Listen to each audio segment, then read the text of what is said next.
नमस्कार दोस्तों, Boskin coaching classes GK hub Jaipur में आपका बहुत बहुत स्वागत है।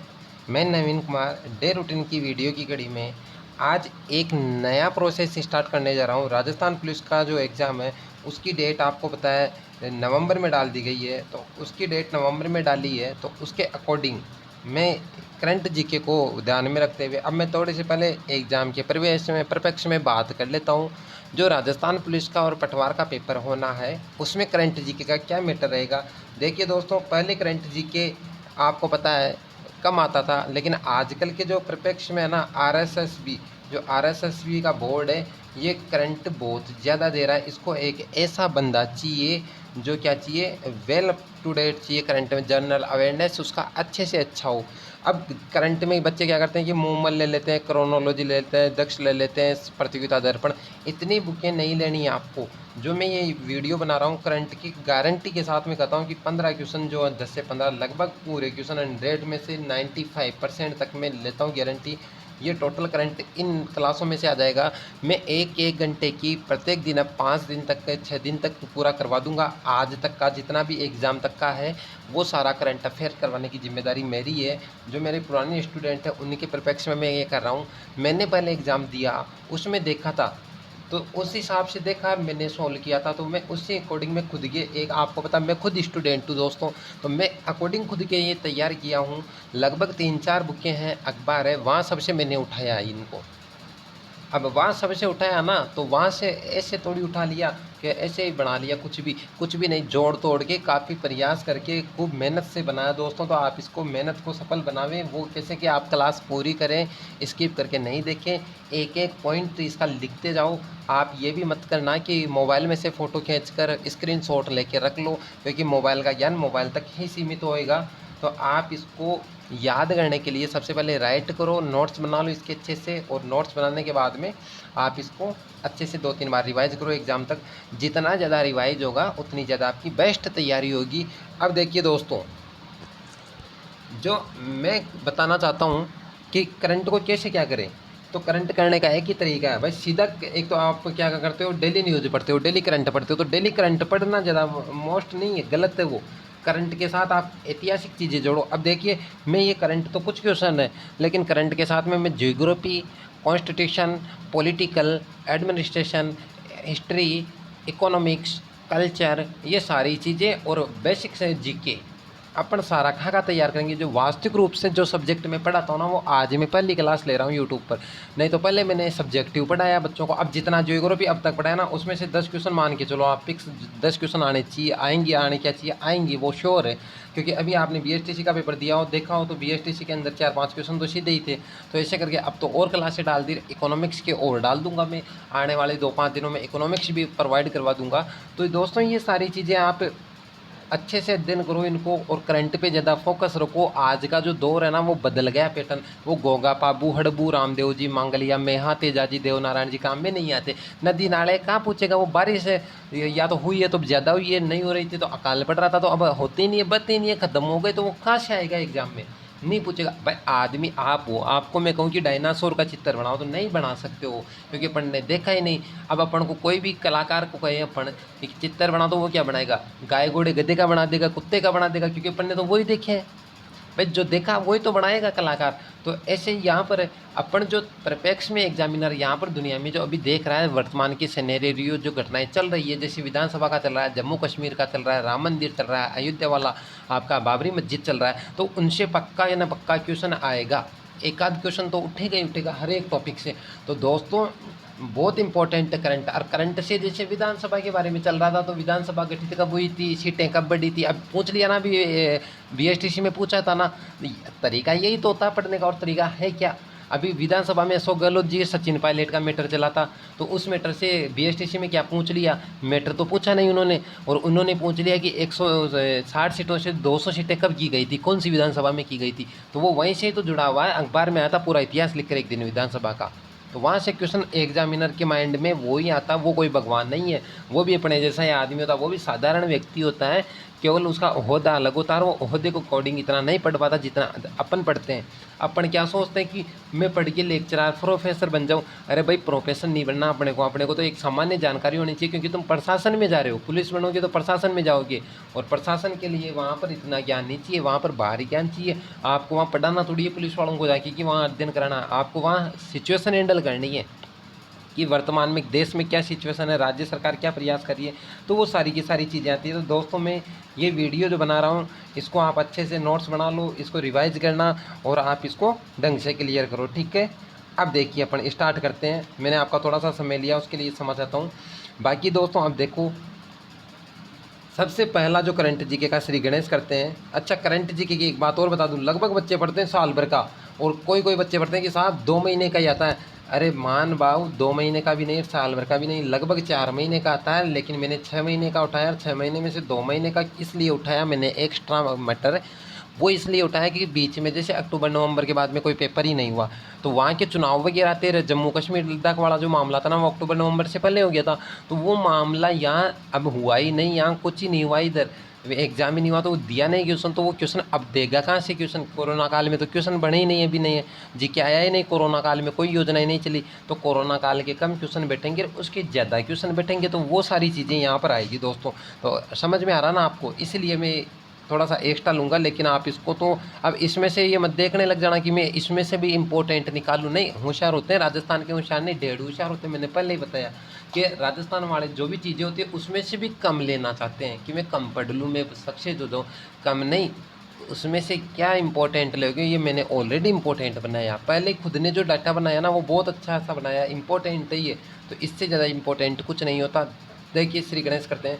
जो पहला अपना वो है, हाल ही में नवंबर 2019 को राजस्थान राज्य विधिक सेवा प्राधिकरण का कार्यकारी, राजस्थान राज्य विधिक सेवा जो प्राधिकरण है उसका कार्यकारी अध्यक्ष इसको बनाया संगीत राज लोढ़ा को नियुक्ति किया गया। तो अब ये इंपॉर्टेंट कैसे हो गया, ये नहीं आएगा एग्जाम में संगीत राज लोढ़ा, लेकिन जो विधिक सेवा प्राधिकरण है ना, ये क्या है। अब अच्छा, दूसरे नंबर के वरिष्ठतम जज होंगे। अब देखिए यहाँ पर आप, जो पहले नंबर का वरिष्ठतम जज होता है वो कौन होता है? High court. और हाई कोर्ट का सबसे बड़ा जज कौन होता है? चीफ जस्टिस, मुख्य न्यायाधीश। और अभी मुख्य न्यायाधीश कौन है? इंद्रजीत मानती है, ठीक है। तो ये सबसे नंबर 1 पर आ गया, राज्य का सबसे बड़ा न्यायाधीश ये हो गया मुख्य न्यायाधीश। और जस्ट इससे नीचे पहले होता था महाधिवक्ता। कौन होता था? महाधिवक्ता। अब वरिष्ठतम ये नहीं होगा, अब कौन होगा?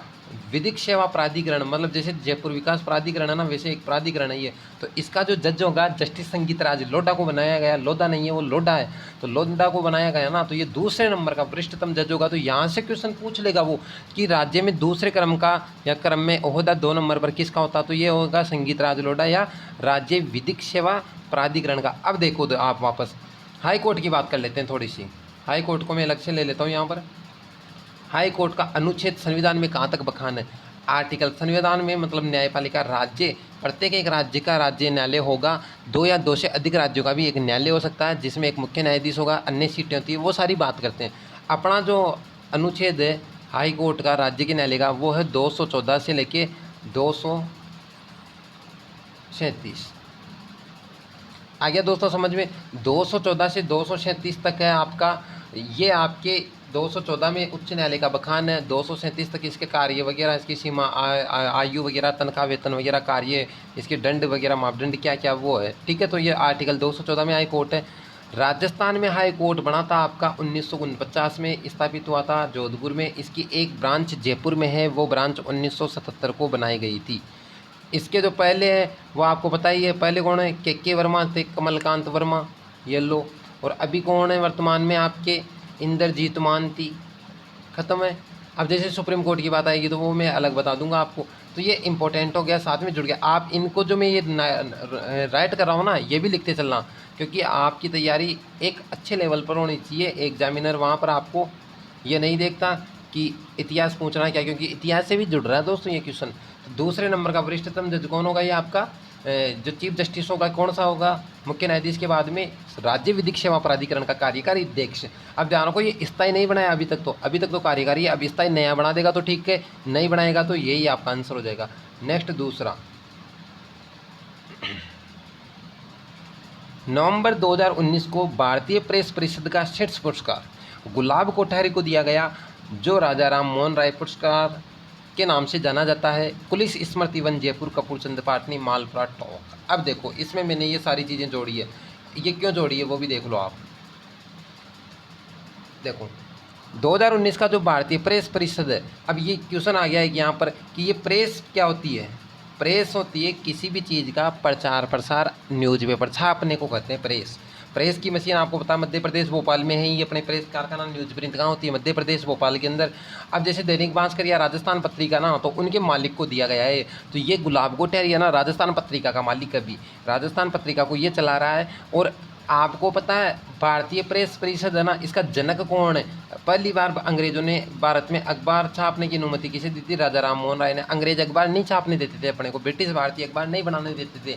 उनको पता था कि ये अखबार बनाएंगे तो यहाँ की जनता क्या थोड़ी समझदार होगी, और जनता समझदार होगी तो चेतना फैलेगी, जनता में आंदोलन भड़केंगे तो वो अपने को बाहर निकाल देंगे भारत से। तो वो अपना लाभ देखकर अपने को न्यूज़पेपर में नहीं आने दे रहे थे। तो राजा राम मोहन राय थे ना, आर्य समाज से जो थे, इनके प्रयासों से पहला न्यूज़पेपर प्रेस आई थी। और प्रेस जो आई थी ना वो 1861 में ही आ गई थी वैसे तो, लेकिन 1900 कुछ में चालू हुई थी 31-32 में। और प्रेस परिषद कोलकाता भोपाल में मुख्यालय इसका। और प्रेस परिषद है ना वो राजा राम मोहन राय के नाम से, क्योंकि इन्होंने पहली बार अखबार बनाया था। तो और अब देखो आगे जो अभी दिया गया वो किसको दिया गया, गुलाब कोठेरी को। तो ये तो गया करंट जीके का। और गुलाब चंद कोठेरी है ना, ये गुलाब कोठेरी वो किसका संपादक अभी, ये राजस्थान पत्रिका का है। अब राजस्थान पत्रिका का मालिक कौन है, कपूरचंद पाटनी। कपूरचंद पाटनी कहाँ के रहने वाले, मालपुरा सोड़ा गांव के, टोंक के। दूसरा क्वेश्चन हो जाएगा कि जयपुर में सबसे बड़ा वन है जो एक पुलिस स्मृति वन के नाम से जाना जाता है, जवाहर सर्किल के आगे पड़ता है, रामबाग सर्किल के उधर, राजस्थान यूनिवर्सिटी से पहले। तो पुलिस स्मृति वन है ना, ये वन कौन सा हो गया आपका, राजस्थान पत्रिका वाले का वन हो गया। तो ये सर्वाधिक फेमस वन है ना, इसलिए ये एग्जाम में पूछ सकता है कि अब ये प्रेस परिषद पुरस्कार भी दिया तो वो पूछ लेगा इन चीज़ों को। अब दोस्तों देखिए आगे,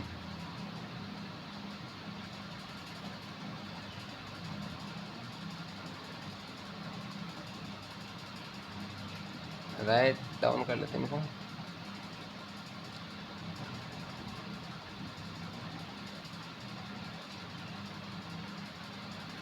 देखो नेक्स्ट क्वेश्चन आपका हो गया, राजस्थान के पैरा वर्ल्ड एथलेटिक्स जिन्होंने दुबई में आयोजित विश्व पैरा एथलेट चैंपियनशिप में स्वर्ण पदक जीता। तो ये बहुत इंपॉर्टेंट हो गया कि राजस्थान का कोई खिलाड़ी है उसने पूरे विश्व में स्वर्ण पदक जीत के लाया राजस्थान में। और वो कौन है दोस्तों, सुंदर गुर्जर। ये क्वेश्चन अभी आया था, आपको पता हो तो सेकंड ग्रेड में पूछा था ये कि सुंदर गुर्जर का संबंध किस से है। तो ये खिलाड़ी है, वो खेलते हैं जेवलिन थ्रो। जेवलिन थ्रो यानी भाला फेंक, एक मोटा लोहे का गोला होता है, वजन का होता है 1 किलो 2 किलो 5 किलो का, अलग अलग होते हैं। तो विश्व में प्रतिस्पर्धा जो होती है ना कि मैच, जैसे क्रिकेट होता है अंतर्राष्ट्रीय क्रिकेट मैच, वैसे अंतर्राष्ट्रीय लेवल पर होते हैं पैरा एथलीट चैंपियनशिप, विश्व या वर्ल्ड पैरा एथलीट चैंपियनशिप, उसमें इसने स्वर्ण पदक दिलाया राजस्थान को। तो जैसे अभी इसने जीता ना, तो अब आगे वाले टोक्यो है ना, जापान की राजधानी टोक्यो, वहाँ पर पैरा ओलंपिक होंगे 2020 के अंदर। अब होने तो 2020 में थे, लेकिन कब होंगे, 21 में होंगे।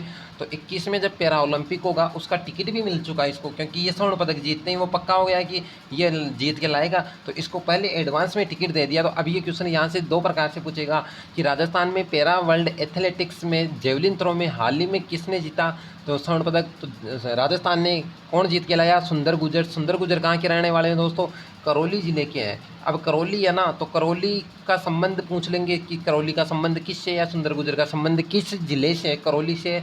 अब इससे पहले 2 बार जीता था, वो स्वर्ण पदक नहीं जीता था, केवल और केवल वो जीता था रजत पदक, और वो जीता था देवेंद्र जाजड़िया। ये गई बार राजस्थान पुलिस में आया था क्वेश्चन। देवेंद्र जाजड़िया आना वो 2013 2015 में 2 बार जीत चुके हैं। उसके बाद कोई जीता तो कौन है, सुंदर गुर्जर है। तो ये दोनों चर्चित क्वेश्चन हो गए आपके। नेक्स्ट देखो, दीपक चाहर, ये भी गई बार राजस्थान में पुलिस में पूछा था, ये सेकंड ग्रेड में भी आया था दीपक चाहर का। ये क्रिकेटर है, बहुत अच्छे क्रिकेटर है, राजस्थान के हनुमानगढ़ से बिलोंग करते हैं, ये हनुमानगढ़ के रहने वाले हैं। अब ये चर्चा में हाल ही में T20 मैच जो आता ना इंटरनेशनल, जैसे क्रिकेट में IPL होते हैं, वर्ल्ड कप होता है, वनडे होता है, अभ्यास मैच होते हैं, टेस्ट सीरीज होती है, IPL वगैरह ऐसे मैच होते हैं, वैसे एक सीरीज चलती है T20। तो T20 वर्ल्ड कप का जो हुआ था इंटरनेशनल क्रिकेट, उसमें इन्होंने हैट्रिक 3 गेंदों पर 3 विकेट चटके थे। तो पहला भारतीय खिलाड़ी हो गया जो 3 बॉलों पर 3 विकेट लेने वाला किसमें, T20 के अंदर। वो कौन हो गया, दीपक चाहर। और दीपक चाहर अभी 1-2 साल पहले ही बने थे खिलाड़ी। ये कहाँ के रहने वाले हैं दोस्तों, आपके हनुमानगढ़ के रहने वाले हैं, राजस्थान से। अब क्रिकेट का संबंध देख लो, क्रिकेट में जो सबसे बेस्ट विजेता होता है, जो सबसे बढ़िया प्रदर्शनी करता है, उसको एक ट्रॉफी दी जाती है जिसका नाम है सैयद मुश्ताक अली ट्रॉफी। तो ये ध्यान रखना, ऐसे क्वेश्चन एसएससी का तो बहुत फेवरेट क्वेश्चन है ये कि सैयद मुश्ताक अली ट्रॉफी का संबंध किससे दोस्तों, क्रिकेट से। अब क्रिकेट को विश्व में संभालता है ICC, international cricket council. International cricket council, इसका मुख्यालय दुबई में। इसका मुख्यालय कहाँ पर है, दुबई में। भारत में संभालता है BCCI, BCCI board of cricket council India, ठीक है। तो ये मतलब भारतीय क्रिकेट बोर्ड हो गया आपका। तो इसका जो अध्यक्ष है वो था शशांक मनोहर था। अभी जस्ट पहले कौन था, शशांक मनोहर। अब इसके जस्ट बाद में, ये गलत है, यहाँ पर मैंने गलत लिख दिया, ये लिखा तब ध्यान में नहीं रहा, क्षमा चाहता हूँ। इसकी जगह अब नया बन गया ना, वो है सौरव गांगुली। कौन है दोस्तों, सौरव गांगुली। अब इसकी भी एक खासियत आ गई यहाँ पर। सौरव जो गांगुली है ना, ये एकमात्र पहली बार बीसीसीआई के ऐसे अध्यक्ष बने हैं, ऐसे सचिव अध्यक्ष बने हैं जो 400 से ज़्यादा मैचों को नज़र से देख, खुद आंखों से देख चुके, मतलब खेल चुके। तो पहली बार भारत में कोई ऐसा व्यक्ति अध्यक्ष बना जिसने 400 मैचों का अभ्यास लिया है। तो अभी कौन है बीसीसीआई के अध्यक्ष, आपके सौरव गांगुली। और इससे पहले कौन थे, शशांक मनोहर, ठीक है। अब शशांक मनोहर आपको पता है भ्रष्टाचार में लिप्त हो गए थे अभी चुनावों के टाइम में, तो उनको बर्खास्त कर दिया गया, तो उनको त्यागपत्र देना पड़ा। अब बीसीसीआई है ना, दुनिया का सबसे धनी बोर्ड है। दुनिया का सबसे धनी बोर्ड कहाँ का है, भारत का क्रिकेट बोर्ड है, क्योंकि सबसे ज़्यादा सट्टाखोरी पैसा वगैरह इसमें चलता है क्रिकेट में। तो दोस्तों ये सबसे धनी बोर्ड हो गया आपका। नेक्स्ट देखो, अब क्रिकेट से संबंधित आईसीसी हो गया। अब राजस्थान में कौन हो गया, राजस्थान क्रिकेट अकादमी आरसी है। अब इसमें देखो आप, अशोक गहलोत जी अपने मुख्यमंत्री है, तो उनका बेटा, स्वाभाविक सी बात है, अभी सांसद के चुनाव में जोधपुर से हार गया था कि, तो जोधपुर से जैसे किचन से हारा ना वो, तो हारते ही उसको क्या करा, आरसीए से मनोनीत करवा दिया, जितवा दिया चुनाव गहलोत साहब ने। और वैभव जी गहलोत है, वो अभी आरसीए के अध्यक्ष सर। आरसीए का मुख्यालय कहाँ पर, आपका नागौर के अंदर है अपना। राजस्थान का क्रिकेट अकादमी का मुख्यालय राजस्थान क्रिकेट अकादमी कहाँ पर है, नागौर के अंदर है। अध्यक्ष कौन है, वैभव गहलोत। किसके पुत्र है ये, सीएम के। तो ये क्वेश्चन एग्जाम में आने लायक है। क्रिकेट का जनक जो है, क्रिकेट सबसे पहले किस देश ने खेला था, इंग्लैंड ने खेला था, इंग्लैंड में जन्म हुआ था।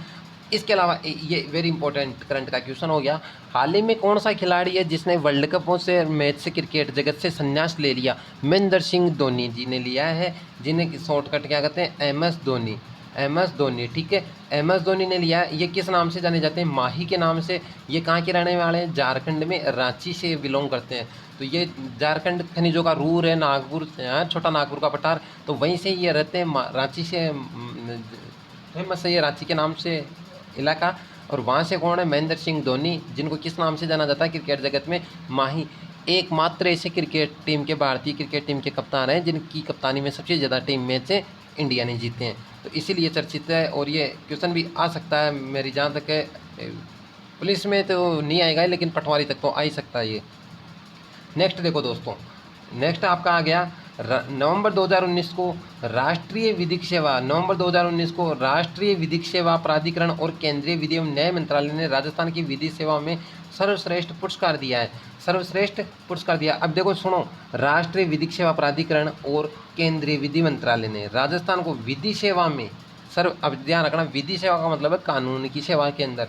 अब सुनो, क्या कानून की सेवा में, अभी आपको मैंने बता ही दिया, दूसरे नंबर का जज बता दिया। फिर एक क्वेश्चन आ गया कि विधि सेवा में भारत में किस राज्य को सर्वश्रेष्ठ पुरस्कार राज्य का मिला है, तो वो मिला आपके राजस्थान के मतलब अपने जो रालसा के सचिव है ना, अशोक जी जैन, उनको दिया है ये, ठीक है। इनके अलावा इनका जो काम था ना, इसके अलावा वो काम क्या था, जो स्कूली बच्चे थे उनके जो केस थे, लगभग 15,000 करोड़ रुपए के केस थे, उनको जीता इन्होंने, उनको सोल्व किया इन्होंने बहुत कम समय में। तो इसीलिए चर्चा में है। तो अशोक जैन क्या, अपने रालसा के सचिव। अब कानून 3 प्रकार के चलते हैं, रालसा, नालसा और एक चलता है दालसा, ठीक है। ये तीनों कानून है BPL वगैरह संबंधित, में न्यायपालिका में डिटेल से पढ़ा दूंगा इनको। अभी तो इतना सा देख लो आप, ये है क्या। तो ये रालसा के जो सचिव है अशोक कुमार जैन, उनको दिया गया। दिया किसने था, सुप्रीम कोर्ट के जो मुख्य न्यायाधीश है ना, शरद अरविंद बोबड़े, उन्होंने दिया था, ठीक है। और स्कूलों में बच्चों के संबंध में। नेक्स्ट क्वेश्चन इतना इंपॉर्टेंट नहीं है दोस्तों, क्योंकि ये तो आपको पता चलते ही रहते हैं, तो आप इसको खुद देख लो। देख लो ये क्या लिखा हुआ, आप लिख लो इसको और पढ़ लेना एक बार, नज़र में हो, एग्ज़ाम में अगर किस्मत हो तो आ जाए, बाकी है नहीं ऐसा। नेक्स्ट देखो आप, नवंबर 2019 को भारत में गुड गवर्नेंस के लिए सर्वश्रेष्ठ राज्य का दर्जा राजस्थान को, या पुरस्कार किसको मिला, राजस्थान को। अब देखो दोस्तों, मैं ले लेता हूँ गुड गवर्नेंस। गुड गवर्नेंस क्या होता है? ये गुड का मतलब अच्छा, गवर्नेंस का मतलब शासन, अच्छे का मतलब सु का मतलब क्या होता है, अच्छा। तो एक ऐसा शासन, गुड गवर्नेंस का मतलब हिंदी अर्थ होता है सुशासन। क्या होता है दोस्तों? सुशासन। अब जो सुशासन है ना, सुशासन का मतलब होता है एक ऐसा शासन जो जनता के अनुरूप हो, जनता जैसा चाहती है वैसा वहाँ की राज्य सरकार उसको दे, तभी वो राज्य अच्छा होगा, वहाँ की जनता एक राम राज्य बनेगी। मतलब कोई भी सरकार क्या चाहती है कि मेरी जनता खुशी रहे, भूखा कोई नहीं सोए, मेरी जनता बीमार नहीं रहे, मेरी जनता को सभी भौतिक सुविधाएं मिले, उसके मूल अधिकार प्राप्त हो उनको। तो अपने मौलिक अधिकार और जो फंडामेंटल राइट्स है ना, वो सारे प्रदान करती है अपने को एक राज्य सरकार। और नीति निर्देशक तत्व, कल्याणकारी योजनाएं, मौलिक अधिकार जितने भी है वो सारे के सारे कौन देगी? एक राज्य सरकार देगी। अब मैं थोड़ी सी सुशासन पर बात कर लेता हूँ। जो गुड गवर्नेंस सुशासन दिवस है ना, वो मनाते हैं 25 दिसंबर को, क्योंकि 25 दिसंबर को अटल बिहारी जी का जन्मदिन आता है, अभी भी आपको पता निकला है। तो अटल बिहारी वाजपेयी बहुत अच्छे प्रधानमंत्री थे, उन्होंने जनता के अनुरूप शासन चलाया था, भारत को विश्व शक्ति में गिना दिया था और विज्ञान में प्रयोग किए थे इन्होंने। आपको पता, पोखरण रेंज में इन्होंने दूसरा परमाणु परीक्षण APJ अब्दुल कलाम के समय किया था। तो इसीलिए इन्होंने सड़कें बढ़ाई, इन्होंने महिला सशक्तिकरण चलाया, तो ये जनता के लिए बेस्ट शासन चलाए थे। तो और इन्होंने BJP की स्थापना भी की थी 80-90 के अंदर, ठीक है। तो ये थोड़ा ध्यान रखना, सुशासन दिवस किसकी याद में मनाया जाता है? अटल बिहारी जी वाजपेयी की याद में 25 दिसंबर को मनाया जाता है। राजस्थान में परचम लहराया। अब राजस्थान ने कैसे परचम लहराया वो भी सुनो। अभी जैसे गवर्नमेंट चल रही है, अब आप बताओ अभी सुशासन चल रहा है क्या? अभी नहीं चल रहा सुशासन, क्योंकि जनता को क्या चाहिए? एक तो कि भूखा नहीं सोए कोई, एक योजनाएं चले, नौकरी निकले, नौकरी, बेरोजगारी खत्म हो, नौकरियाँ आएंगी तभी तो बेरोजगारी खत्म होगी। तो अभी राजस्थान में नौकरियां, भर्तियां, वैकेंसियां हो ही नहीं रही, तो ये जनता के अनुरूप शासन नहीं चल रहा दोस्तों। यहाँ पर अभी लोगों को बेनिफिट्स के, किसानों को कर्जे की माफ़ की जरूरत है, तो वो भी नहीं हो रहा है। तो ये जुमलेबाजी हो गई अभी सरकार के, कहे हुए जो वादे थे वो पूरे नहीं हुए। तो इस प्रकार से अभी सुशासन नहीं चल रहा है। अब सुशासन में और क्या चाहिए जनता को? जनता को ये चाहिए कि मेरी सुनवाई है वो फटाफट से फटाफट हो, जितनी जल्दी मेरी सुनवाई होगी तो उतना जल्दी क्या होगा, जितनी जल्दी सुनवाई होगी तो उतना जल्दी उसको क्या मिलेगा? जवाब मिलेगा, उसका अधिकार मिलेगा। तो देखो राजस्थान ने परचम किन किन में ले रहे हैं। सूचना का अधिकार सबसे पहले राजस्थान ने लागू किया, आप प्रधानमंत्री तक की सूचना ले सकते हो। और अभी हाल ही में इसको बदल दिया गया, ध्यान रखना, सूचना का अधिकार आया था 2005 में। कब आया था? राइट टू इन्फॉर्मेशन 2005, याद रखना, आप इसको लिख लो 2005 में। लेकिन अभी हाल ही में 2019 में इसको बदल कर दिया, ऑनलाइन कर दिया। अब आप ऑनलाइन विंडो पोर्टल पर किसी की भी सूचना ले सकते हो, चाहे वो प्रधानमंत्री हो, चाहे वो मुख्यमंत्री हो, किसी की भी सूचना जो नौकरी पेशे के अंदर है, वैसे जो सरकार का व्यक्ति है, सरकार के कर्मचारी है, उनकी सबकी सूचना ले सकते हो। राजस्थान जन सूचना सेवा पोर्टल 2019 के माध्यम से, तो अभी अमेंडमेंट जो संशोधन हुआ कब हुआ? 2019 के अंदर हुआ, ऑनलाइन कर दिया गया। तो सूचना का अधिकार आया। इसके बाद में जन सुनवाई का अधिकार आया, मतलब कोई भी जो गवर्नमेंट अधिकारी होगा ना, उसको 1 महीने के अंदर 30 दिन के भीतर जन सुनवाई करनी पड़ेगी। ऐसा है, नहीं तो उस पर पेनल्टी, जुर्माना भरना पड़ेगा और उसकी नौकरी भी खतरे में होगी। तो जन सुनवाई अधिकार कब आया था? 2011 के अंदर आया था। ऐसे एक कार्यक्रम और चला था, लोक सेवा गारंटी, मतलब लोगों को यहाँ को सेवा देने का गारंटी है, रोजगार दिलाने की गारंटी है। जैसे मनरेगा है, गारंटी है लोगों को बेरोजगारी को ख़त्म करने के लिए रोजगार देंगे वो। तो जन सेवा लोक गारंटी अधिनियम कब आया था? 2013 में आया था। और अभी एक नया चीज़ और आ गई है, आपको पता ही है, ऑनर किलिंग आई 2019 में। क्या है ये दोस्तों? भारत में सबसे बेस्ट राज्य राजस्थान को चुना गया ऑनर किलिंग के कारण। ऑनर किलिंग क्या है? ये रहा ऑनर किलिंग। ऑनर किलिंग का मतलब है कोई भी दंपत्ति, लड़का लड़की है, प्रेमी युगल है, आजकल कोर्ट मैरिज अंतर्राज्यीय विवाह कर रहे हैं, अगर वो ऐसा कर लेते हैं, प्रेम करते हुए पाए जाते हैं, तो गांव वाले, जो समाज वाले लोग इकट्ठा होकर उनको बहुत पीटते हैं, उनको मारने तक आ जाते हैं। तो सरकार उनके लिए एक कानून बनाई है ऑनर किलिंग का। इसमें 50,000 रुपये तक का जुर्माना है। ये क्वेश्चन अभी उसमें आया था, कोऑपरेटिव बैंक के पेपर में आया था कि इसका जुर्माना कितना, 50,000 रुपये है। ऑनर किलिंग में ऐसा होगा कि कोई भी दंपत्ति है, कोई भी प्रेमी युगल है, वो शादी करना चाहे तो सरकार उनको रक्षा करेगी, सुरक्षा देगी। और प्लस उनको अगर मारपीट करते हैं ना घर वाले, कोई भी पकड़ के, तो उन पर केस लगेगा, क्योंकि अंतर्जातीय विवाह ना अम्बेडकर साहब ने फ्लैगशिप योजना चलाई थी, सविताबेन अम्बेडकर योजना 2014 के अंदर चली थी, उस 2011 के अंदर चली थी। उस योजना में भी 5 लाख रुपए दे रहे हैं। तो वो सभी इसलिए दे रहे हैं कि देश का विकास, और विकास तभी संभव होता है जब जातिवाद खत्म होगा। तो जातिवाद कब खत्म होगा? जब अंतर्राज्यीय विवाह संपन्न होंगे। तो ध्यान रखना, ऑनर किलिंग का संबंध लव प्रेमी से, लव मैरिज कोर्ट मैरिज से है। ये राजस्थान पहला राज्य है जिसने ये चलाया। इसके अलावा अभी पर्दा प्रथा खत्म कर दी है। जो अपने राजस्थान कला संस्कृति में एक पर्दा प्रथा थी, तो पर्दा प्रथा से क्या है, महिला जो है उसको झुक के और हमेशा पर्दे में रहना पड़ता था। तो उसका जो मानसिक विकास है वो रुक गया एक तरीके से। जो मानसिक विकास है ना, महिलाएं पीछे होती जा रही थी। तो पर्दा प्रथा 2019 में समाप्त कर दी है। नुक्ताबंद कानून भी 2019 में आया। अगर अब नुक्ते पर करता हुआ कोई पाया जाता है, अभी दिसंबर 2019 में हुआ है, नुक्ता करता हुआ कोई पाया जाता है, मृत्यु बोझ कर रहा है, तो मृत्यु बोझ निवारण अधिनियम 1960 के तहत उसको सजा होगी, सरपंच को, पटवारी को, वार्ड पंच को, उप सरपंच को, सबको। तो ये भी ध्यान रखना, नुक्ता या मृत्यु बोझ निवारण निषेध अधिनियम कब आया था? 1960 में आया था।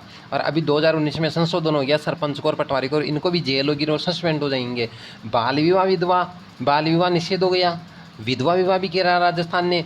धूम्रपान निषेध भी कर दिया, और अभी प्लास्टिक भी रोक दी। तो जातिगत भेदभाव भी खत्म हुए इन सब से, और इनसे आदमी अपनी मर्जी से जीवन जीने का अधिकार ले चुका है। अब उसका जो आर्टिकल 19 है ना, स्वतंत्रता का अधिकार, उसकी अभिव्यक्ति की स्वतंत्रता है, तो वो मिल चुकी है यहाँ पर इंसान को। तो ये राजस्थान क्या हुआ, गुड, मतलब जो जनता को चाहिए क्या, जनता को एक व्यक्ति को जीने के लिए क्या चाहिए कि उसकी इज्जत हो, उसके अवसर की क्षमता मिले, प्रशासनिक सेवाओं में जाने का बराबर अवसर मिले उसको। इसके अलावा उसके सूचना लेने का अधिकार हो, उसको जन सुनवाई अधिकार मिले, नुक्ताबंद हो, सारी चीज़ें, विधवा विवाह कर सकता हो, बाल विवाह रोक सकता हो, धूम्रपान निषेध में भी भागीदारी निभाता हो। तो ये सारी भागीदारी निभा रहा, तो उसका गवर्नेंस जो होगा ना, वो एक गुड गवर्नेंस होगा। और गुड गवर्नेंस तब होगा जब जनता के अनुरूप शासन वो देगी वहाँ की सरकार। तो सरकार का काम क्या है कि वहाँ की जनता के लिए लोक कल्याणकारी राज्यों का गठन करना, और ये सब राजस्थान ने दिया है। माननीय गहलोत साहब ने अभी हाल ही में इन सब को मद्देनजर रखते हुए लगभग सारी चीज़ें देखी है। तो वो इस प्रकार राजस्थान भारत में गुड गवर्नेंस में 2019 के जो नवंबर के आंकड़े थे उनमें प्रथम स्थान पर आता है दोस्तों। नेक्स्ट देखिए आप, हाल ही में प्रदेश के बीकानेर और नागौर में पोटाश के भंडार मिले। अब पोटाश ना, पोटेशियम भी कह सकते हो इसको। वैसे तो अभी आपको पता है, क्वेश्चन भी बहुत चर्चा में रहा है कि भारत में कहीं पर भी पोटाश नहीं निकलती है। भारत के अपने बीकानेर नागौर के बीच का, हनुमानगढ़ के बीच का जो पेटा है ना, वहाँ पर लगभग 2500 में, ये गलत हो गया, यहाँ 25,000 नहीं है दोस्तों, 2500 क्या है यहाँ पर, 2500 मिलियन टन पोटाश पाई गई है गंगानगर नागौर बेसिन के अंदर। तो ध्यान रखो, नागौर और बीकानेर के वाला जो बेसिन है ना, इसका नाम क्या है, गंगानगर नागौर बेसिन। तो ये दोनों में से कुछ भी दे सकता है, और कुछ से भाग हनुमानगढ़ में भी निकला है। तो भारत का एकमात्र राज्य है राजस्थान का जहाँ पोटाश निकलेगी, और इसका खनन चालू हो चुका है दोस्तों अभी हाल ही में। तो 2019 में भारत में पोटाश के भंडार कहाँ मिले हैं? राजस्थान गंगानगर नागौर बेसिन के अंदर, या बीकानेर नागौर और हनुमानगढ़ के अंदर मिले हैं। तो ये सारी चीज़ें आपको क्लियर होनी चाहिए दोस्तों। ये एग्जाम में पूछ रहा है, इनको बार बार बारी बारी से पूछ रहा है इनको, क्योंकि अब आपको पता है पोटाश है ना, पूरा भारत आयात करता है, निर्यात नहीं होता। लेकिन अब इतना पोटाश हो चुका कि अब अपन निर्यात करने के काबिल हो चुके हैं। अब यहाँ से अपन निर्यात भी कर सकते हैं पोटाश, ठीक है। तो ये आपको समझ में आ रहा ना दोस्तों? लिखते चलो आप इनको दोस्तों, लिखते चलो, क्योंकि ये आप लिखोगे तभी क्लियर होगा। ऐसे सोच रहे हो कि ऐसे पढ़ के कर लेंगे, ऐसे तो नहीं होगा ये क्लियर, ठीक है। अब आगे देखो, हाल ही में केंद्र सरकार ने 2019-20 के बजट के अंदर राजस्थान में 5 नए मेडिकल खोलने का प्रस्ताव दिया है। राजस्थान में 5 नए मेडिकल, ये रहा 5 नए मेडिकल। कहाँ कहाँ खोलेंगे? अब इनमें जिले याद कर लो, वो सीधा सा जिला पूछेगा। सवाईमाधोपुर, झुंझुनू, हनुमानगढ़, टोंक और दौसा, 5 जिले हो गए। सवाईमाधोपुर, झुंझुनू, टोंक, दौसा और आपका हनुमानगढ़, 5 नए मेडिकल कॉलेज खोलेंगे। इसके बाद में 31 मेडिकल कॉलेज हो जाएंगे राजस्थान में। नेक्स्ट देखो, नीति आयोग द्वारा जारी नवीनतम रैंकिंग के अनुसार 2019 का स्वास्थ्य एवं पोषण के क्षेत्र में भारत में प्रथम स्थान प्राप्त करने वाला जिला धौलपुर। अब देखो बड़ी बात आ गई ना, ये पूरे भारत में स्वास्थ्य और पोषण के क्षेत्र में, मतलब विटामिन, मिनरल्स, कार्बोहाइड्रेट, वसा, सब चीज़ें देने के स्तर पे भारत में प्रथम स्थान पर आया धौलपुर। जो अपना सबसे छोटा जिला है राजस्थान का धौलपुर है, जहाँ सबसे पहले सूर्य उगता है, सूर्योदय होता है, सबसे बाद में सबसे पहले सूर्यास्त भी यहीं होता है। राजस्थान का ये पूर्वी गेट है, पूर्वी द्वार है। तो ये आपका कौन सा हो गया? पोषण के स्थान में फर्स्ट स्थान लेने वाला। अब देखो सुनो, स्वास्थ्य एवं पोषण, जब कोई राज्य सरकार योजना बनाती है तो वहाँ योजना बनाने से पहले मद्देनज़र रखना पड़ता है कि मेरे राज्य की जनता का स्वास्थ्य अच्छा हो। भाई किसी व्यक्ति का स्वास्थ्य और पोषण अच्छा होगा ना तो मानसिक अच्छा होगा, मानसिक अच्छा होगा तो बॉडी अच्छी होगी, और बॉडी अच्छी होगी तो मानसिक अच्छा होगा। तो बॉडी प्लस माइंड दोनों मिलके, तन प्लस मन मिलके तो शरीर का बनाते हैं। तो शरीर को बनाने के लिए पोषण की आवश्यकता होती है, पोषण मिलेगा तो स्वास्थ्य अच्छा रहेगा, और स्वास्थ्य अच्छा रहेगा तो बॉडी बढ़िया रहेगी, बॉडी बढ़िया रहेगी तो व्यक्ति के मानसिक हालात अच्छे रहेंगे, तभी तो वो विकास करेगा खुद का। और खुद का विकास होगा ना तो प्रसन्नता सूचकांक, खुशी सूचकांक उसमें वृद्धि होगी, उसमें वृद्धि होगी तो देश में विकास में वृद्धि होगी, वो देश के विकास की वृद्धि में भागीदारी निभाएगा। तो इस प्रकार से पोषण के लिए योजना चली थी। अब ये योजनाएं बाद में बताता हूँ, पहले एक योजना देखो, आयुष्मान भारत योजना 2017 में चली थी। अब ये सुनो, भारत की योजना थी आयुष्मान योजना, वैसे तो पूरे भारत लेवल पर चली थी, अप्रैल जुलाई के लगभग चली थी, ये यहाँ से चली थी आपके झुंझुनू से पोषण मिशन। अब इसके बाद में आयुष्मान भारत योजना ना, इसमें धांधली चली तो इसको तो चालू रखा, इसमें एक योजना और जोड़ दी, पोषण मिशन। पोषण मिशन 2018 में चली है। पोषण मिशन कब चली है? 2018 में, ये भी झुंझुनू से चली है। तो ध्यान रखना, आयुष्मान भारत योजना झुंझुनू से, पोषण मिशन योजना 2018 वो आई थी 2017 में, और या ये 2018 में पोषण मिशन। इन दोनों योजनाओं को जोड़कर अभी नया योजना चलाई है आपकी स्वास्थ्य पोषण योजना, ठीक है। और अभी भी आपको पता है कोटा से भी एक योजना चलाई है, माँ स्वास्थ्य योजना जो चली थी, माँ सहयोगी योजना के नाम से ऐसे करके चली है एक योजना, 2020 के अंदर चली है, ठीक है। तो वो योजना भी यही है, माँ पोषण अभियान चला है, माँ पोषण अभियान, ठीक है। तो वो 2020 में चली है, वो इन्हीं की चली है। मतलब एक राज्य की जो जनता है ना, उसको पोषण समय समय पर मिलता रहे तो उसका स्वास्थ्य अच्छा रहेगा। एक राज्य सरकार का मूल कर्तव्य यही है कि उसका पोषण की देख रेख करे। तो अभी हाल ही में पोषण में प्रथम स्थान भारत में किसने लिया है? धौलपुर ने लिया, तो इसलिए चर्चा में। अब देखो अन्य योजनाएं स्वास्थ्य की देख लो। स्वास्थ्य विभाग है ना, वो भारत के स्वास्थ्य मंत्री कौन है? अभी चिकित्सा मंत्री कौन है? हर्षवर्धन शर्मा, डॉक्टर हर्षवर्धन शर्मा। भारत के स्वास्थ्य मिनिस्टर कौन है? केंद्रीय मंत्री हर्षवर्धन शर्मा। और राजस्थान का स्वास्थ्य मंत्री कौन है? Doctor Raghu Sharma, doctor Raghu Sharma. अब ये लिखते चलो आप, करंट लिखो इनको मंत्रियों को भी, क्योंकि ये एग्जाम में पूछेगा वो मंत्री। अब योजनाएं देख लो। राजस्थान निःशुल्क दवा योजना, गहलोत सरकार ने 2011 में चलाई थी राजस्थान निःशुल्क दवा योजना। मतलब व्यक्ति के लिए मुख्यमंत्री निःशुल्क दवा योजना के नाम से सबसे प्रथम स्थान पर भारत में दवाइयाँ फ्री देने वाला राज्य कौन बन गया? राजस्थान। और सबसे पहले किसने चलाई थी योजना? 2011 के अंदर। ये क्वेश्चन अभी LDC वाले पेपर में आया था, और ये RS प्री में भी पूछा था दोस्तों इसको। तो ध्यान रखना, मुख्यमंत्री निःशुल्क दवा योजना कब चली थी? 2011 में। और भारत में सबसे प्रथम आने वाला राज्य कौन हो गया इसमें? आपका राजस्थान हो गया। इसके बाद में सबसे पहले तो उसने मनुष्यों की करी, मानव के बाद में उसने पशुओं की कर दी, पशु निःशुल्क दवा योजना ये करी 2012 में।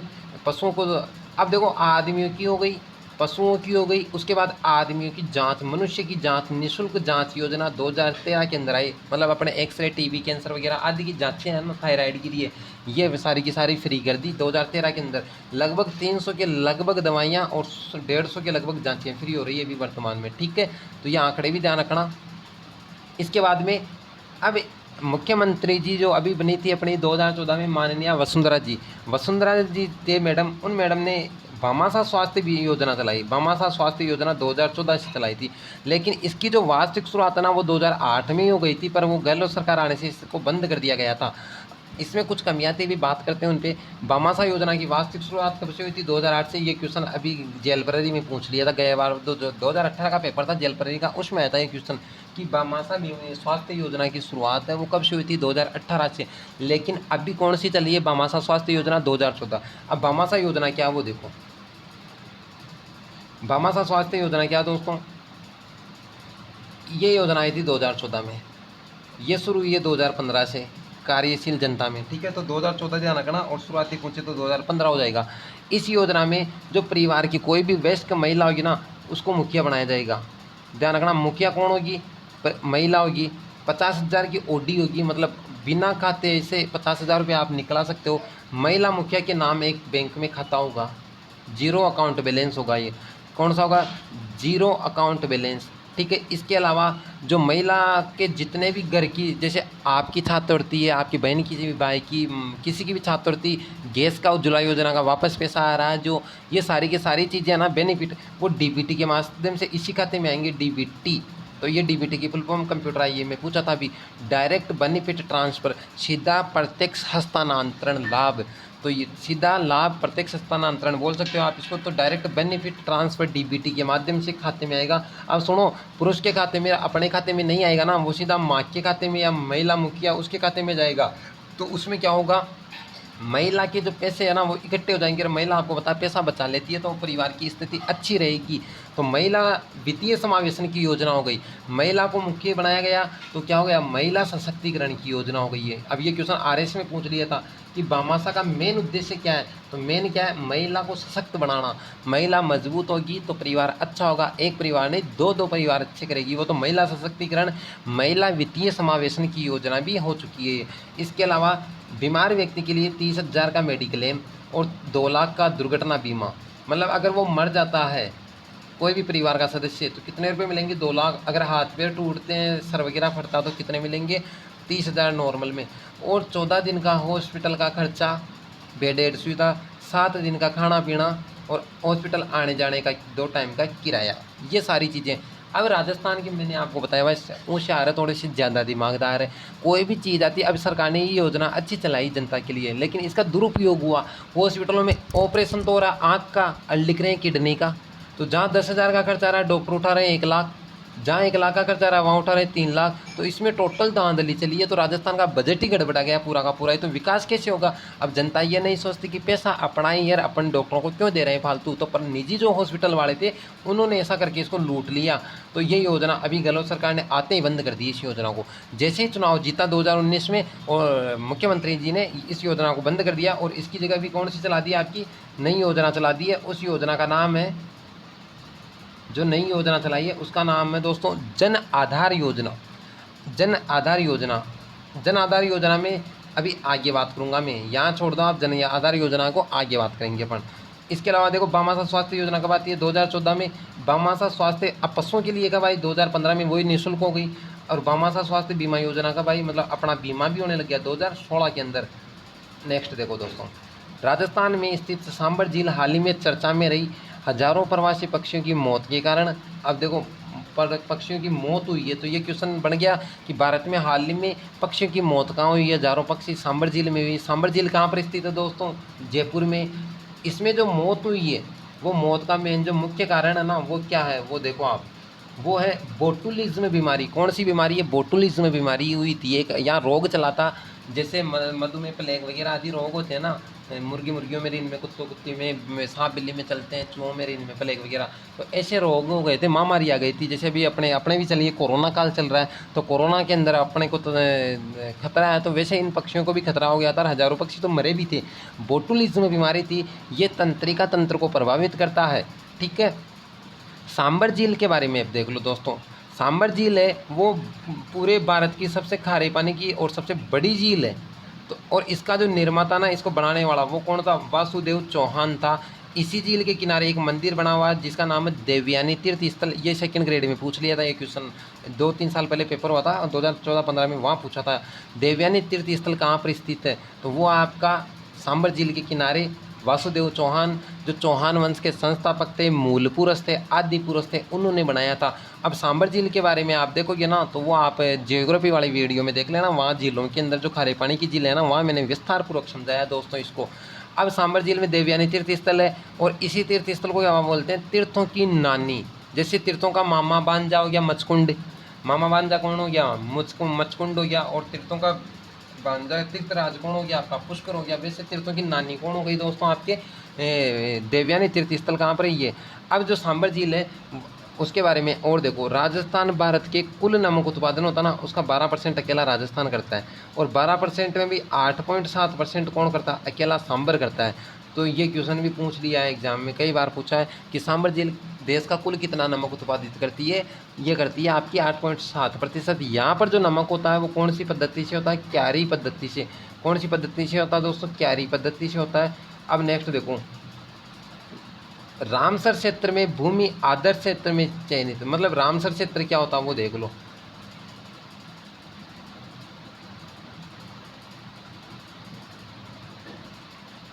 देखो दोस्तों, रामसर क्षेत्र क्या होता है।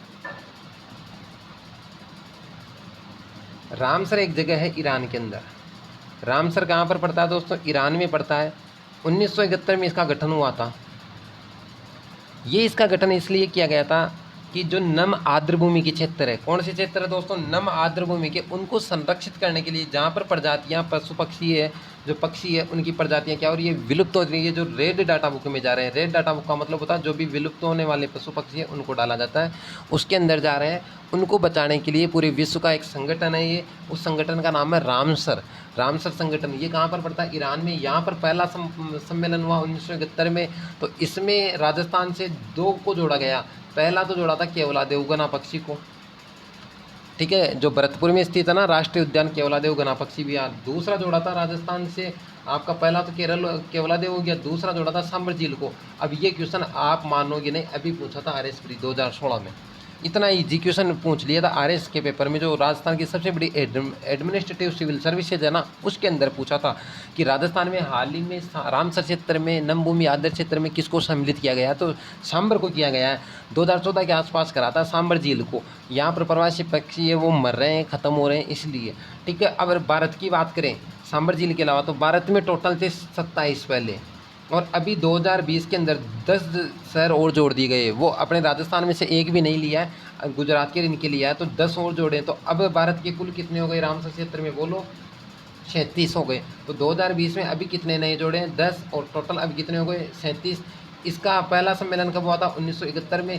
और भारत ने कौन से सम्मेलन में भाग लिया था, भारत को इसकी सदस्यता मिली थी सन 1982 में पहली बार। ध्यान रखना, कभी ली थी, 1982 में पहली बार इसकी सदस्यता मिल गई थी भारत को। तो वापस आ जाओ आप उसी जगह।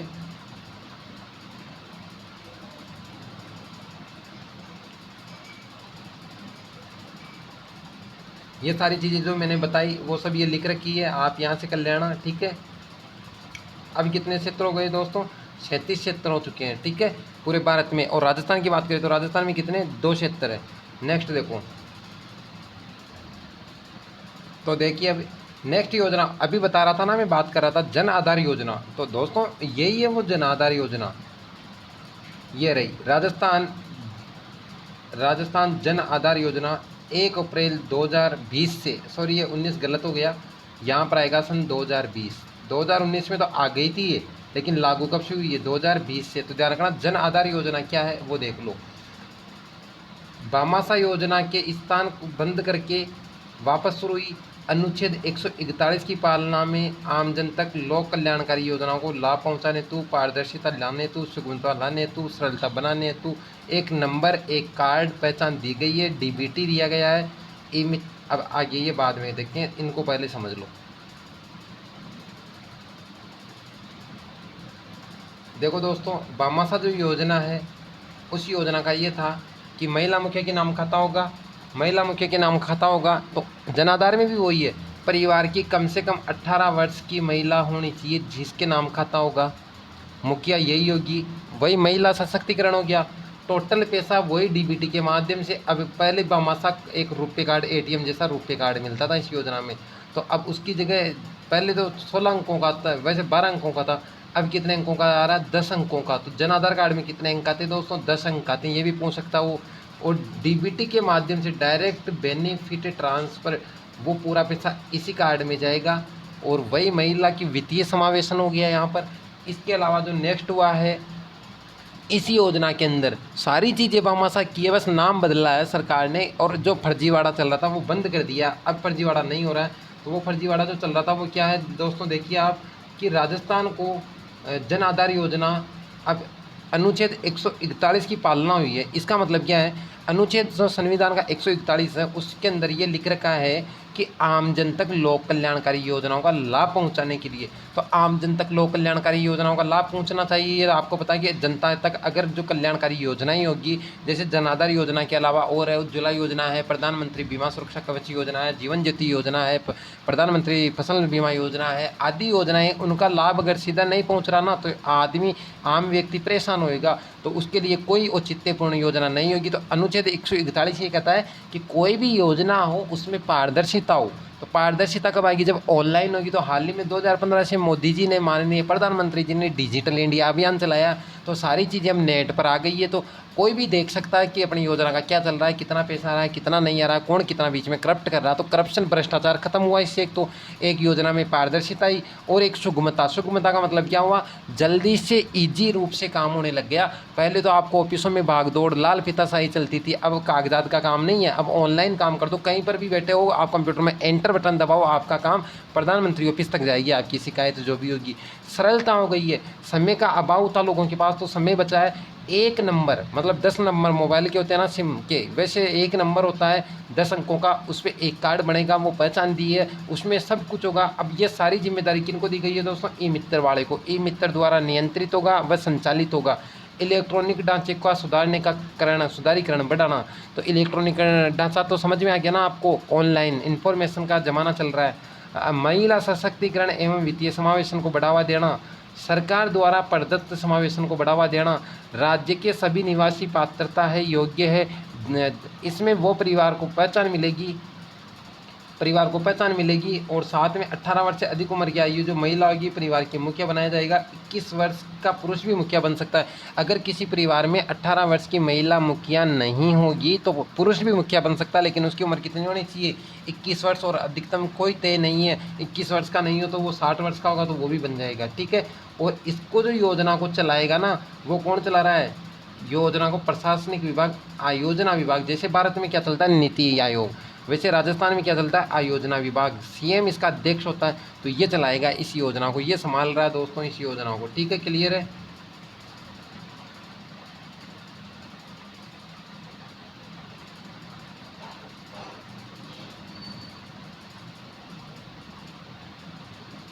नेक्स्ट देखो, इज ऑफ डूइंग फार्मिंग क्या है? इज ऑफ डूइंग फार्मिंग मतलब किसान को खेती करने के लिए या कृषि करने के लिए उदारीकरण का व्यवहार रखना किसान के साथ में सरकार द्वारा। ईज ऑफ डूइंग फार्मिंग का मतलब है किसानों के लिए ऑनलाइन प्लेटफॉर्म से उदारीकरण आएगा। किसान की सारी सुविधाएं ऑनलाइन कर दो, किसान को सब कुछ घर बैठे पता चल जाए। उसके पास में इतना वक्त नहीं होता कि वह चक्कर काटे कहीं पर भी, तो उसकी ऑनलाइन जो सुविधाएं होगी ना वो पोर्टल पे दे दो। जैसे ई कृषि है, ई धरती है, ऐसे पोर्टल बनाओ, तो उन पोर्टल से किसान को क्या हेल्प मिलेगी, और किसान को हेल्प मिलेगी तो वो कम समय में ज़्यादा काम करेगा। आज का युवा है ना वो कृषि को पिछड़ रहा है, क्योंकि उसको सुविधाएं नहीं मिल रही है कृषि में। अगर सुविधाएं मिलेगी तो लोग बाग कृषि की ओर रुझान करेंगे और कृषि की ओर आकर्षित होंगे, तो देश की अर्थव्यवस्था सुधरेगी, क्योंकि भारत में ज़्यादातर कृषिगत अर्थव्यवस्था दोस्तों। तो इज ऑफ डूइंग फार्मिंग में आ गई आपकी किसानों का ऑनलाइन प्लेटफॉर्म। देखो राज्य में, नेक्स्ट देखिए, राज्य में निर्यात को बढ़ावा देने के लिए पहली बार निर्यात संवर्धन समन्वय परिषद का गठन किया गया है। निर्यात में आने वाली बाधाओं को दूर करेगी। उद्योग विभाग का संबंध है हस्तशिल्प, जेम्स, ज्वेलरी, कृषि उत्पाद, पर्यटन इत्यादि। इसका अर्थ देख, मतलब राजस्थान में क्या है, अपन निर्यात आयात करते हैं। निर्यात का मतलब होता है कोई भी चीज़ बाहर भेजना। तो आदमी, किसान कोई चीज़ बाहर भेजेगा, या कोई भी व्यक्ति उद्योग एमएसएमई वाला होगा, जो सूक्ष्म लघु मध्यम वृहत उद्योग वाला होगा, वो कोई भी चीज़ बाहर भेजेगा तो उसको ई वे बिल चाहिए, उसको जीएसटी चाहिए, उसको टैक्स वगैरह, वेट वगैरह, सीमा शुल्क सहारा देना पड़ेगा। तो वो बहुत परेशान हो जाता है। तो वो क्या है, उद्योग से रुझान छोड़ देगा। देश की अर्थव्यवस्था उद्योगों में भी टिकी है। द्वितीय क्षेत्र आते हैं उद्योग में, द्वितीय क्षेत्र में आपके उद्योग आते हैं, तो उद्योग वाला क्षेत्र है वो कम हो जाएगा, तो देश की आय पीछे हो जाएगी। इसीलिए इनको जेम्स एंड ज्वेलरी या हस्तशिल्प, छोटे मोटे उद्योग है, इनके लिए निर्यात संवर्धन समन्वय परिषद ये निर्णय लेगी। कर में बाधा जो आती है वो दूर करेगी इनके लिए, ठीक है। नेक्स्ट, राजस्थान में प्रदेश में चल रही उच्च शिक्षा विभाग की स्कूटी वितरण योजनाओं को मर्ज करके अब नए नाम से चलाई जाने का निर्णय लिया है। मतलब कि जैसे देवनारायण छात्रा स्कूटी योजना है, मेधावी छात्रा स्कूटी योजना है, गार्गी छात्रा स्कूटी योजना है, तो ये सारी योजनाओं को तो बंद कर दिया। अब एक ही योजना चलेगी, कालीबाई भील मेधावी योजना 2019 कालीबाई के नाम से चलेगी। क्योंकि कालीबाई कौन थी? सेंधाबाई, वो आपको पता ही है, डूंगरपुर रास्तापाल डूंगरपुर हत्याकांड, तो वह कालीबाई भील थी।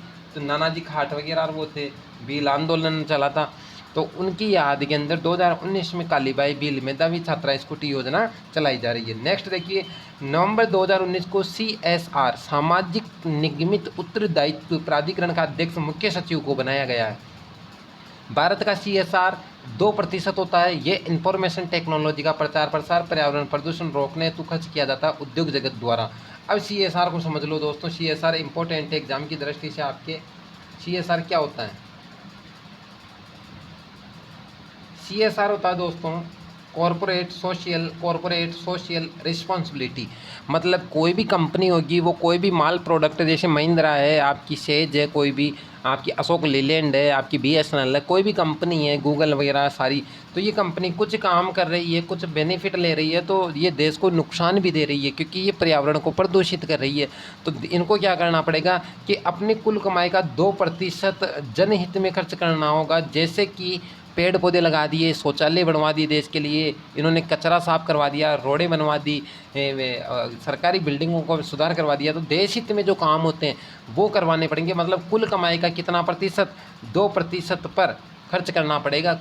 कुल कमाई का 2% CSR होता है। तो ये कॉरपोरेट सोशल रिस्पॉन्सिबिलिटी, सामाजिक निगमित उत्तरदायित्व है।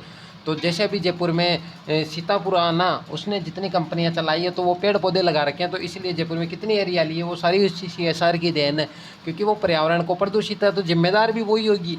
तो जैसे महिला स्वयं सहायता समूह है, तो वो कैसे चलाते हैं? तो वो कौन चला रही है? आपकी महिंद्रा कंपनी चला रही है। महिंद्रा कुछ नुकसान दे रही है तो उसने SHG ग्रुप चलाए हैं, सेल्फ हेल्प ग्रुप, महिला स्वयं सहायता समूह जिन्हें बोलते हैं। या फिर आपको नन्ही के लिए शिक्षा योजना चलाई है अशोक कंपनी ने, और शौचालय निर्माण, मर्यादा वेदांता ने शौचालय निर्माण करवाए हैं। तो ये सारी चीज़ें मतलब कि आप जोड़ जोड़ के पढ़ो दोस्तों। ये बात करंट GK की नहीं हो रही है, करंट तो केवल कहने की है, ये बातें तो सारी इतिहास की हो रही है। अब सारी योजनाएं बता दी मैंने, लगभग क्लियर किया आपको। तो ये अपन बहाना है करंट का तो केवल, लेकिन इसमें अपना लगभग मैटर क्लियर हो रहा है। आपके पेपर में मैं कह रहा हूँ 30 लगभग GK के 30 क्वेश्चन ऐसे मैं पढ़ाऊँगा। 5 दिन की क्लास है, 1 घंटा, उसमें से 30 क्वेश्चन कंप्लीट आने हैं, चाहे वो कोई सा भी हो, क्योंकि मैं इतिहास को भी उठा रहा हूँ साथ के साथ। तो CSR आपको समझ में आया? तो CSR का अध्यक्ष किसको बनाया गया दोस्तों? अभी हाल ही के अंदर CSR का अध्यक्ष आपके बनाया गया है मुख्य सचिव को। और मुख्य सचिव कौन थे? अभी राजीव कुमार जी को बना दिया गया नया। आगे देखो दोस्तों, नेक्स्ट क्वेश्चन। राज्य में नवंबर 2019 से निजी वाहनों पर टोल टैक्स शुरू होगा। पिछली सरकार वसुंधरा की थी, उन्होंने 18 माह पहले बंद कर दिया था। ये एग्जाम में नहीं पूछेगा दोस्तों, ऐसे क्वेश्चन कभी एग्जाम में नहीं आते हैं, पर मैंने आपको बेसिक जानकारी के लिए बता दिया कि अब जो टोल टैक्स थे ना सड़कों पे, परिवहन विभाग जो लगाता था, वो टोल टैक्स RSRTC को जाते थे, RTO विभाग में, वो अब बंद हो गए हैं टैक्स। अभी वसुंधरा ने बंद कर दिए थे, लेकिन अब वापस क्या करें, गहलोत सरकार ने अपने बजट को ध्यान में रखते हुए, बजट की कमी हुई तो इन्होंने वापस शुरू कर दिए। फिर सरकारें आएगी तो सरकारें आती जाती रहती है, और यहाँ का बजट है उसको समन्वित करने के लिए ये क्या करते हैं, कोई भी करों की व्यवस्था को लागू या बंद कर सकते हैं। जैसे योजनाएं देना स्टार्ट करना तो टैक्स लेंगे। नेक्स्ट आ जाओ, इंपॉर्टेंट है ये, वेरी इंपॉर्टेंट, स्टार लगा लेना दोस्तों, यहाँ से क्वेश्चन पूछेगा वो। राजस्थान विधानसभा के उपचुनाव में विजय प्रत्याशी। अभी राजस्थान विधानसभा के 2 उपचुनाव हुए थे। एक उपचुनाव आता जिसमें 2 सीटें थी, मंडावा झुंझुनू की हुई थी, वहाँ से तो रीटा चौधरी, रीता नहीं है दोस्तों, ये रीटा चौधरी ने जीता है। और एक नारायण बेनीवाल, हनुमान बेनीवाल की जगह नारायण बेनीवाल खींवसर नागौर से चुनाव जीते हैं, क्योंकि ये सांसद बन गए थे इसलिए। अब देखो यहाँ मैंने लिखा 15वीं, 15 का मतलब होता है अभी जो विधानसभा का चुनाव हुआ ना अपना, वो कौन सा हुआ? 15वीं विधानसभा है। और लोकसभा कौन सी है दोस्तों? 16वीं। ठीक है, चलिए समझ में आ रहा है। अब विधानसभा के बारे में बात कर लेते हैं अपनी, थोड़ी सी बात विधानसभा की हो जाती है। बनता है ऐसे GK पूछते हैं, अनुच्छेद संविधान के, देखो एक तो था विधानमंडल, जैसे देश में संसद होती है वैसे राज्य में विधानमंडल होती है। एक होती है विधानसभा, एक होती है विधान परिषद।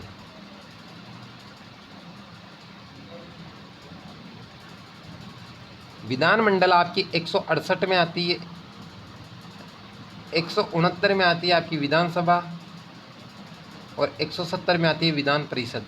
विधान परिषद जरूरी नहीं है कि प्रत्येक राज्य में हो। देखो एक राज्य में विधानमंडल होगा, विधानमंडल में 2 सदन होते हैं, लेकिन संसद में जैसे लोकसभा राज्यसभा होता है वैसे ही होता है यहाँ भी। पर यह जरूरी नहीं है कि दोनों सदन ही बने। वो एक विधानसभा के एक पैर पर भी चला सकता है। मतलब ये एक सर है और दो पैर है इस व्यक्ति के, तो एक पैर पर भी गाड़ी चल सकती है, दूसरे पैर की कोई आवश्यकता नहीं है।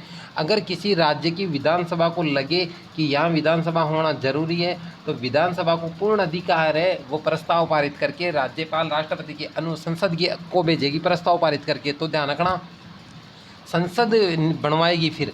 तो संसद को मतलब मुख्य रोल किसका रह गया, विधानसभा का। तो किसी राज्य में विधान परिषद को बर्खास्त करने का और विधान परिषद का गठन करने का अधिकार पूर्ण किसको, विधानसभा को। अभी आगे और बात करेंगे इसकी, एक क्वेश्चन और आने वाला नेक्स्ट, इसमें अच्छा क्वेश्चन है। अभी हाल ही में एक विधान परिषद को ख़त्म किया गया है, इसीलिए तो विधानसभा जो है वो क्या करती है, विधान परिषद को बना भी सकती है और बर्खास्त भी कर सकती है।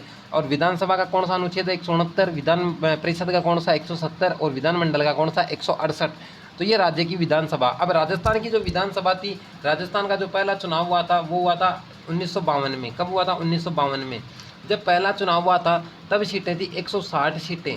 अब ये क्वेश्चन अभी बीएसटीसी में पूछा था ना कि वर्तमान में कितनी सीटें हैं, 200। तो ये कब हुई थी, तो ये पहली बार जब चुनाव हुआ था तब 200 सीटें नहीं हुई थी, 160 सीटें थी। इसमें है ना 9 महिलाएं चुनी गई थी, 7 महिलाएं चुनी गई थी और आपके राम राज्य की पार्टी की जीत हुई थी। और वर्तमान में जो छठी विधानसभा थी उसमें 184 सीटें हो गई थी, 200 सीटें। छठी विधानसभा में कितनी सीटें हो गई थी, 200 सीटें। 160 से कितनी हो गई, 200। और इससे पहले थी 184 जो चौथी विधानसभा में हो गई थी। लेकिन अपने को अभी का वर्तमान ध्यान रखना, 200 सीटें। अब मंत्री परिषद कितनी होगी कि 91वां संविधान संशोधन हुआ था। कौन सा दोस्तों, 91वां संविधान संशोधन 2003 में हुआ था। 91वें संविधान संशोधन 2003 में ये लिखा गया है, जो अमेंडमेंट हुआ था उस अमेंडमेंट में ये बात कही थी कि विधानसभा की कुल सदस्यों संख्या का 15%, कितना, कुल सदस्य संख्या का 15% कौन होगी, मंत्री परिषद होगी। तो राजस्थान में कुल कितने मंत्री होंगे, इसका 15% ये हो गया आपका। तो 15 दूनी कितने हो गई, 100 से 100 कट गया और 15 दूनी 30। तो राजस्थान में कुल कितने मंत्री हो सकते हैं, 30। वर्तमान में कितने, 24 मंत्री परिषद में। अब विस्तार कर रहे हैं गहलोत साहब, धीरे धीरे कर देंगे विस्तार और।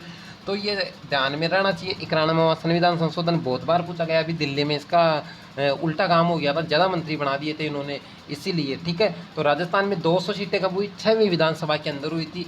और राजस्थान में एकमात्र 6वीं विधानसभा थी ऐसी, 8वीं विधानसभा ऐसी थी, 6वीं नहीं 8वीं, जिसमें अध्यक्ष और उपाध्यक्ष का पद ही नहीं था। अब वर्तमान में विधानसभा का अध्यक्ष कौन है दोस्तों, सीपी जोशी है, सीपी जोशी। और जो उपाध्यक्ष है वो कौन है, लालचंद कटारिया, लालचंद कटारिया। तो उपाध्यक्ष कौन हो गया, लालचंद कटारिया। और सीपी जोशी क्या है, विधानसभा अध्यक्ष हो गए। अब प्रथम विधानसभा अध्यक्ष कौन था, नरोत्तम लाल जोशी। कौन था, 1952 में नरोत्तम लाल जोशी। और गठन कब हुआ था इसका, 1952 में पहली बार। और चुनाव भी तभी हुए थे, 51 में हो गया था, 52 में चुनाव हो गए थे दोस्तों। अभी विधानसभा आपकी 15वीं हो गई। अभी जो सीटें हैं वो भी देख लो आप दोस्तों। अब अभी कितनी सीटें हैं, 200। तो 200 में से कौन कितनी क्या जीत रखा वो देख लो आप।